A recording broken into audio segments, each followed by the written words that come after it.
Queridos hermanos, iniciamos la lección divina de este día, martes 31 de enero, martes de la cuarta semana del tiempo ordinario.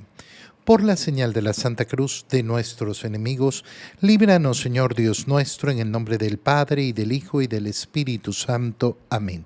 Señor mío y Dios mío, creo firmemente que estás aquí, que me ves, que me oyes. Te adoro con profunda reverencia, te pido perdón de mis pecados y gracia para hacer con fruto este tiempo de lección divina. Madre mía Inmaculada, San José, mi Padre y Señor, Ángel de mi guarda, interceded por mí. En este día martes, continuando con la lectura de la carta a los Hebreos, leemos el capítulo 12, versículos 1 al 4.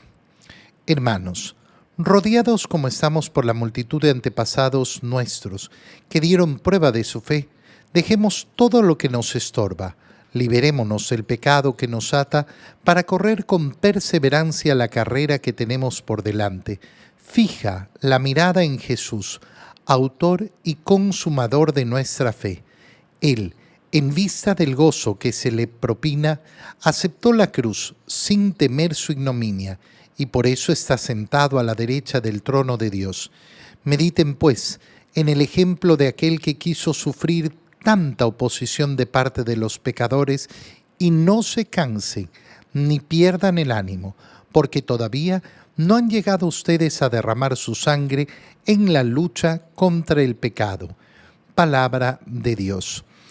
Ya el día de ayer, la carta a los Hebreos nos mostraba justamente la importancia del ejemplo, del testimonio de tantas vidas santas a lo largo de la antigua alianza. Imagínate si a eso sumamos todos los ejemplos de santidad que tenemos a lo largo de estos 2000 años de iglesia. Rodeados como estamos por la multitud de antepasados nuestros que dieron prueba de su fe, rodeados de tanta santidad. ¿A qué nos lleva este conocimiento? A darnos cuenta de algo muy sencillo. Si otros pudieron, yo también puedo. No tengo por qué justificarme diciendo, no, es que yo no tengo las herramientas, yo no tengo la fuerza, yo no tengo la misma vida de no sé quién. No, si otros pudieron, yo también puedo vivir la santidad. Este fue el motivo de la conversión profunda de San Ignacio de Loyola, que inicia su proceso de conversión justamente leyendo la vida de los santos. Y al leer la vida de los santos se mete en su corazón esa idea tan sencilla, tan simple. Si otros pudieron, ¿por qué yo no? Si otros han podido entregar su vida al Señor de manera total, absoluta, ¿por qué yo no? Si otros han podido alejarse del pecado, ¿por qué yo no? Pero, ¿qué ocurre normalmente en muchas personas? Que están derrotados sin ni siquiera luchar. ¿Cuáles son tus pecados? Los de siempre, los mismos de siempre. Es que yo siempre caigo en esto. ¿Y qué has hecho para cambiar? Bueno, yo trato de no pecar. Eso no es lucha. ¿Cuáles son las formas objetivas en que has buscado cambiar esa conducta pecaminosa? Formas, además, que tienen que ser concretas, actos de piedad, entregas, sacrificios que he ofrecido al Señor para combatir este pecado concreto que es repetitivo en mí, esta conducta que es repetida en mí. No, es que yo tengo mal genio. ¿Qué he hecho para superar ese mal genio? Bueno, trato de no ponerme bravo. Eso es lo mismo que decir nada. No he hecho absolutamente nada. ¿Cómo he fortalecido mi carácter? ¿Cómo he fortalecido mi voluntad? ¿Cómo me he acostumbrado a vivir efectivamente la humildad que requiere vencer la soberbia que lleva normalmente al mal carácter? ¿Qué cosas concretas hago para mi lucha espiritual? Por eso también es tan útil el conocimiento de la vida de los santos. ¿Por qué? Porque son ejemplos concretos de haberse enfrentado a situaciones similares a las mías. Y mira, este santo hizo esto en su vida, desarrolló este acto de piedad, combatió esta batalla de este modo. Y bueno, entonces es un ejemplo para mí. Rodeados como estamos por esa multitud de antepasados que dieron prueba de su fe, dejemos todo lo que nos estorba. Dejemos todo lo que nos estorba. ¿Cuántas cosas en la vida nos estorban? Nos estorban para caminar el verdadero camino del Señor. ¿Cuántas cosas que creemos tan necesarias y que en verdad lo único que hacen es estorbarnos? Cuando yo me desapego de muchas cosas, muchas cosas pueden ser lo que efectivamente me estorba, me doy cuenta efectivamente de cuánto me estorbaban. Incluso a veces cosas que parecen muy buenas, ¿no? Es que yo tengo que hacer esto porque esto es tan necesario, tan bueno. Y cuando lo suelto, me doy cuenta, no, mira, la verdad es que me tenía aprisionado. Por eso las siguientes palabras son tan preciosas en la carta a los hebreos. Liberémonos, porque el camino de Cristo es una liberación constante. Cristo ha pagado con su sangre para que fuéramos libres. Y por eso siempre nos tenemos que dar cuenta de que el camino del cristiano está justamente ahí, en la continua liberación. Liberémonos del pecado que nos ata. Cuando una persona, por ejemplo, dice, no, es que yo no me confieso porque vuelvo a caer en el mismo pecado. Y entonces estoy esperando a liberarme del pecado para entonces confesarme. Bueno, entonces estás esperando salvarte a ti mismo, sin la necesidad del Salvador. No, nosotros nos liberamos del pecado. Aquel que dice, no me confieso, no quiere liberarse del pecado. Ese pecado que nos ata. ¿Para qué tenemos que liberarnos? Y mira qué precioso, para correr con perseverancia la carrera que tenemos por delante. Fija la mirada en Jesús. Esta es la vida cristiana. La vida cristiana es una carrera, un camino que tiene una meta, alcanzar a Jesús. Por tanto, esa meta siempre tiene que estar delante de nuestros ojos. Claro, es absurdo cuando una persona no tiene el fin de la carrera, entonces nunca va a correr la carrera. Cuando una persona no tiene el fin del camino por delante, cuando no lo tiene en su objetivo, cuando no lo tiene en la mira, ¿cómo puedo saber si tengo el objetivo en la mira? ¿A dónde voy? Esa es la única pregunta que me tengo que hacer. ¿A dónde voy? ¿A dónde quiero llegar? ¿Quiero llegar al cielo o no? Esa es la meta. ¿Eso es lo más importante para mí en la vida? No, lo que pasa es que yo estoy más preocupado de... Entonces no estás corriendo la carrera, no estás caminando el camino, no estás teniendo a Jesús en tu mirada, fijo en tu mirada. Él es el autor y consumador de nuestra fe. Él, en vista de ese gozo que se le proponía, aceptó la cruz. En vista del gozo que se nos propone, el gozo eterno, es que aceptamos las cruces de este mundo, es que aceptamos los sufrimientos de este mundo, es que nos enfrentamos a las diferentes dificultades de este mundo. Pero si yo miro el gozo que se me propone, si no lo miro, entonces no voy a querer aceptar las cruces de este mundo. Pero eso es lo que nos ha mostrado Cristo y por eso está sentado en el trono de Dios. Mediten en el ejemplo de aquel que quiso sufrir tanta oposición de parte de los pecadores. No se cansen ni pierdan el ánimo. Pero es que ¿hasta cuándo? Hasta el último, hasta la última hasta el último minuto, hasta el último segundo de nuestra vida. Hasta ese momento llega nuestra lucha. ¿Por qué? ¿Por qué no puede terminar antes la lucha? Porque todavía no has llegado a derramar tu sangre en la lucha contra el pecado. Todavía te falta a mí y a ti entregar mucho más. En el Evangelio, leemos el Evangelio de San Marcos, capítulo 5, versículos 21 al 43. En aquel tiempo, cuando Jesús regresó en la barca al otro lado del lago, se quedó en la orilla y allí se le reunió mucha gente. Entonces se acercó uno de los jefes de la sinagoga, llamado Jairo. Al ver a Jesús se le echó a sus pies y le suplicaba con insistencia: «Mi hija está agonizando. Ven a imponerle las manos para que se cure y viva». Jesús se fue con él, y mucha gente lo seguía y lo apretujaba. Entre la gente había una mujer que padecía flujo de sangre desde hacía 12 años. Había sufrido mucho a manos de los médicos y había gastado en eso toda su fortuna, pero en vez de mejorar, había empeorado. Oyó hablar de Jesús, vino y se le acercó por detrás entre la gente y le tocó el manto, pensando que con solo tocarle el vestido se curaría.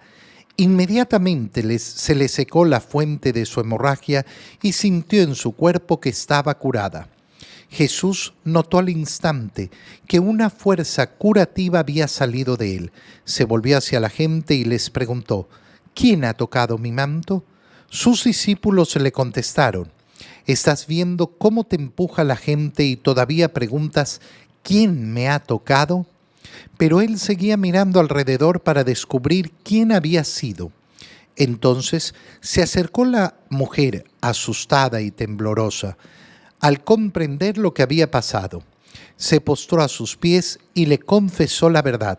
Jesús la tranquilizó diciendo: «Hija, tu fe te ha curado. Vete en paz y queda sana de tu enfermedad». Todavía estaba hablando Jesús cuando unos criados llegaron de casa del jefe de la sinagoga para decirle a éste: «Ya se murió tu hija. ¿Para qué sigues molestando al maestro?». Jesús alcanzó a oír lo que hablaban y le dijo al jefe de la sinagoga: «No temas, basta que tengas fe». No permitió que lo acompañaran más que Pedro, Santiago y Juan, el hermano de Santiago. Al llegar a la casa del jefe de la sinagoga, vio Jesús el alboroto de la gente y oyó los llantos y los alaridos que daban. Entró y les dijo: «¿Qué significa tanto llanto y alboroto? La niña no está muerta, está dormida». Y se reían de él.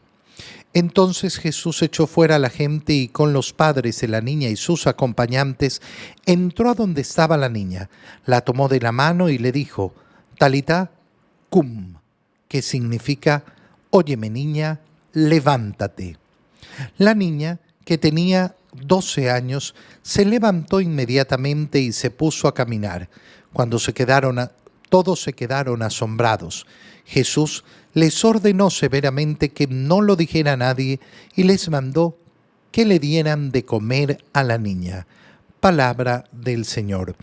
Es un evangelio precioso el que acabamos de leer, donde se mezclan dos milagros que parecen no estar relacionados entre ellos y sin embargo están sumamente relacionados. Primero, hemos leído cómo el Señor atravesó a la otra orilla del lago de Genesaret. Y cuando llegó allá se encontró con este endemoniado y después la gente lo ha echado de ese lugar. No ha querido que esté ahí. Ahora en cambio regresa Jesús y la gente en cambio se reúne en gran número a su alrededor. Lo quieren con él. Se acerca uno de los jefes de la sinagoga llamado Jairo y al ver a Jesús, y aquí lo precioso, se echó a sus pies y le suplicaba. ¿Qué es esto? Es un acto de humillación que está realizando este hombre, un acto de humillación. De este modo parte el milagro que va a recibir, la sanación de su hija, a través de un acto profundo de humillación. Se arrodilla a los pies de Jesús y le suplica: mi hija está agonizando. Y el Señor va con él. La gente lo apretuja, y en medio de la gente que va apretujando al Señor hay una mujer que llevaba 12 años enferma. Es la misma edad que tiene la niña, la hija de Jairo. Es decir, toda la vida de esta niña ha sido el tiempo que ha tenido esta enfermedad de esta mujer. Esta mujer tiene una enfermedad además un poco privada, digámoslo así. Tiene una hemorragia en sus partes íntimas. Por tanto, tampoco es que le guste estar revelando a todo el mundo. Y por eso, seguramente, con vergüenza, se acerca al Señor para tocarlo, diciendo: solo con tocarlo me sanaré. Y efectivamente, al tocarlo se sanó. Llama mucho la atención por qué el Señor, en vez de dejar pasar esto, quiere poner en evidencia a esta mujer que quería ocultarse. Y es tan bello, ¿por qué? ¿De qué tienes vergüenza? No, es que tengo una enfermedad. Tener una enfermedad no es un motivo de vergüenza. Vergüenza tenemos que sentir de nuestros pecados, no de pedir perdón de nuestros pecados. Miedo tenemos que tener de la condena eterna, no de acercarnos a la confesión. Fíjate cómo el Señor quiere que esta mujer haga lo mismo que ha hecho Jairo, el jefe de la sinagoga, que se humille para que su sanación sea completa, para que no solo sea una sanación física, sino también para que sea una sanación espiritual, que la reconforte verdaderamente. Y por eso le dice el Señor: tranquila, tu fe te ha salvado, vete en paz, queda sana de tu enfermedad. En eso llegan a decirle a Jairo: ya tu hija se murió. Se lo dicen así de una forma tan bruta, tan absurdamente bruta. Ya no molestes al maestro. Jesús escucha lo que le dicen y le dice: no temas. Fíjate qué importante, ¿por qué? Porque a partir de la humillación de Jairo, Jesús ha decidido acompañarlo. Entre medio, esa mujer se ha acercado con temor, con vergüenza, y ha sido humillada por el Señor. ¿Para qué? Para que sea sanada profundamente. Ahora lo que lo hacen temer a Jairo. ¿Por qué? Porque ya se acabó, ya no hay nada que hacer. Le quitan ese valor que había logrado con esa humillación y el Señor no permite que se lo arrebaten. Cuando sea humillado, vendrá el mundo a darte encima, a caerte encima. ¿Para qué? Para que tengas miedo de esa humillación que has pasado. Pues no tengas miedo. Llega a la casa el Señor llevando solo a 3 de sus discípulos y se encuentra con la gente llena de llantos y alaridos. ¿Qué significa tanto llanto y alboroto? ¿Por qué el Señor reclama de este modo? Porque efectivamente la niña había muerto. Porque ese llanto y ese alboroto es solo exterior. No es un dolor verdadero. El Señor ataca en este momento a ese sentimentalismo que es simplemente externo, pero que no nace verdaderamente del corazón. Jesús echa fuera a la gente y va donde está la niña. Talitá cum, niña, óyeme, levántate. Y la niña, que tenía, y aquí nos lo dice, 12 años, se levantó inmediatamente y se puso a caminar. El Señor cumple efectivamente esa sanación de esta niña, que posiblemente, sí, ya había muerto hace unos minutos, es decir, se trata de una resurrección que hace el Señor. Y el Señor les ordena severamente que no lo digan a nadie. que no lo anden divulgando, pero que le den de comer a la niña para restablecer sus fuerzas. Ha sido levantada, sí, pero ahora tiene que hacer las cosas humanas. Fíjate qué detalle, denle de comer a la niña. Nosotros tenemos que pedir al Señor los milagros, tenemos que pedir la salud, pero tenemos que hacer todas las cosas humanamente necesarias para buscar lo que le pedimos al Señor. Te doy gracias, Dios mío, por los buenos propósitos, afectos e inspiraciones que me has comunicado en este tiempo de Lección Divina. Te pido ayuda para ponerlos por obra. Madre mía Inmaculada, San José, mi Padre y Señor, Ángel de mi guarda, interceded por mí. María, Madre de la Iglesia, ruega por nosotros. Queridos hermanos, que tengan todos un muy feliz día.